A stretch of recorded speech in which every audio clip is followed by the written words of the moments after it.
नमस्कार. हिवाळा असताना ह्या वड्या खाल्ल्या तर तुमच्या शरीराला त्या उष्ण ठेवतील व तुम्हाला थंडी वाजणार नाही. ही तिळाच्या वडीची नो फेल रेसिपी आहे. तोंडात टाकताच विरघळणारी ही तिळाची वडी 10 मिनिटात तयार होते. थंडीत अशा वड्या खाण्याची मजाच खूप वेगळी आहे. तीळ व गुळामध्ये कॅल्शियम, आयर्न व फायबर भरपूर प्रमाणात असल्यामुळे हाडे व दात स्ट्रॉंग होतात. केसांचे आरोग्य उत्तम राहते. तिळाची वडी बनवण्यासाठी कढईत 1.5 कप तीळ, हे 250 ग्रॅम आहे. खमंग भाजून घेऊया. गॅसची फ्लेम लो आहे. तीळ भाजताना एक लक्षात ठेवावे की ते जास्त भाजले तर तिळाची वडी खाताना कडवट लागते.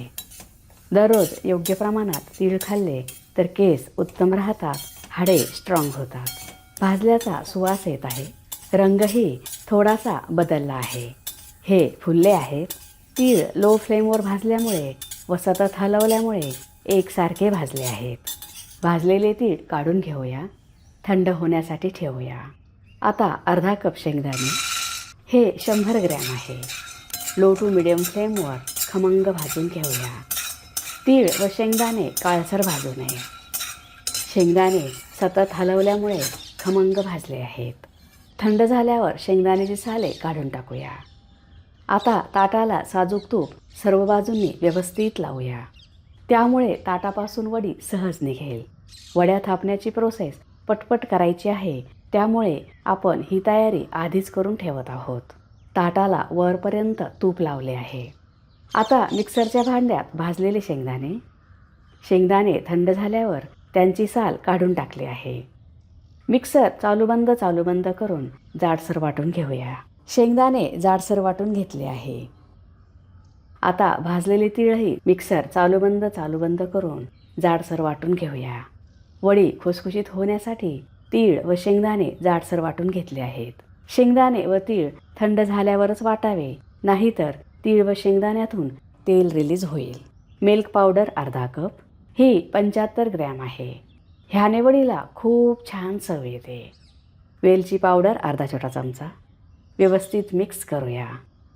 गुळाचा पाक करून वड्या करणे अवघड वाटते, पण ह्या पद्धतीने कुणाच्याही वड्या बिघडणार नाहीत. नवीन शिकणाऱ्यांच्याही तिळाच्या वड्या अशाच परफेक्ट होतील. हे मिक्स झाले आहे. कढईत 1 मोठा चमचा साजूक तूप वितळून घेऊया.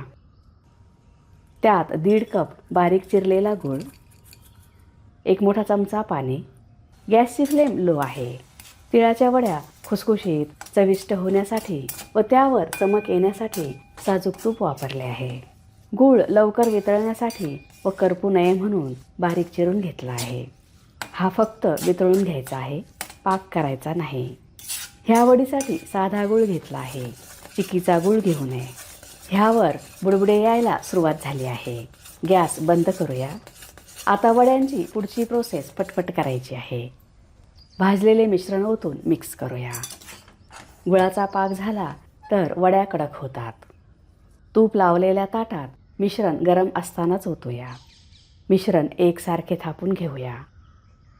तांब्याच्या सपाट भागावर थोडेसे तूप लावले आहे. त्याने वड्यांचे मिश्रण दाबून एकसारखे करूया. ह्या वड्या मऊसूत असल्यामुळे थोड्या जाडच कराव्या. कडेनेही अशा पद्धतीने एकसारखे करूया. थापलेल्या मिश्रणावर भाजलेले तीळ, पिस्ता पुन्हा थोडेसे थापूया. थंडीत खाण्यासाठी व मकर संक्रांतीला तिळगुळ वाटण्यासाठी अशा वड्या नक्की बनवा. मिश्रण थोडे थंड झाले आहे. ह्याच्या वड्या कापूया. कापताना सुरुवात मध्ये करावी, त्यामुळे वड्या एकसारख्या होतील. मिश्रण थंड झाले तर वड्या कापताना त्या तुटतात. तुम्ही चॅनलला सबस्क्राईब केले नसेल तर सबस्क्राईब करा. बेल आयकॉनवर क्लिक करा. त्यामुळे तुम्हाला नवीन रेसिपीजचे नोटिफिकेशन्स मिळतील. व्हिडिओ आवडल्यास लाईक करायला विसरू नका. हे पूर्णपणे थंड होण्यासाठी ठेवूया. वड्या थंड झाल्या आहेत, काढून घेऊया. तुम्ही बघू शकता वड्या सहज निघत आहेत. ह्या मऊसूत तिळाच्या वड्या महिनाभर सहज टिकतात. पाक न करताही मऊसूत अशा तिळाच्या वड्या केल्या आहेत. त्यामुळे पाक चुकण्याचे टेन्शनच नाही. ह्या दाणेदार झाल्या आहेत. तीळ व गुळामध्ये कॅल्शियम, आयर्न व फायबर भरपूर प्रमाणात असते. त्यामुळे ह्या वड्या नक्की खा. ह्याने शरीरात उष्णता निर्माण होते.